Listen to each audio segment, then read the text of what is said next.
Tarif batas atas tes PCR ditetapkan Rp275.000 di Pulau Jawa dan Bali dan Rp300.000 di luar Jawa Bali. Selain itu, hasil pemeriksaan PCR maksimal harus selesai dalam 1 kali 24 jam. Sejumlah rumah sakit dan penyedia layanan tes PCR di Surabaya mulai menerapkan aturan tersebut dengan sejumlah efisiensi dan penyesuaian.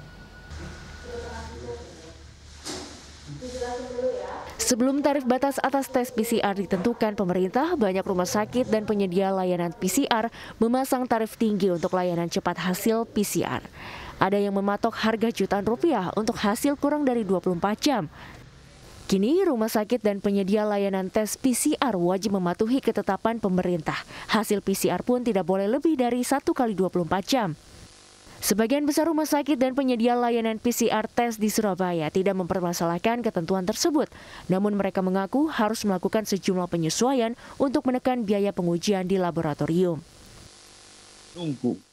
Mbak tahu bahwa satu plate itu ada isinya 16 dan ada isinya 96.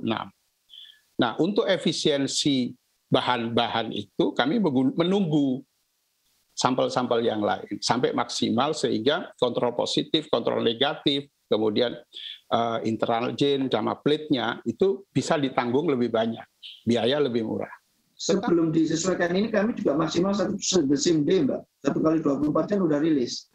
Jadi kalau isu itu sih nggak ada masalah di tempat kami. Karena kami punya fasilitas itu sehari itu bisa untuk 1.500 sampel, Mbak. Dan sekarang saat ini hanya 300 sampai 500 lah, artinya masih di bawah kapasitas kami. Sehingga kalau dituntut untuk 1 kali 24 jam, itu bukan menjadi suatu kendala bagi kami. Kami bisa. Pemerintah pusat juga menekankan bahwa Dinas Kesehatan Kota dan Kabupaten wajib memantau layanan kesehatan di wilayahnya agar mengikuti aturan pemerintah. Jika ada rumah sakit atau penyedia layanan swab tes yang melanggar, maka sanksi tegas seperti pencabutan izin dan penutupan laboratorium dapat dilakukan.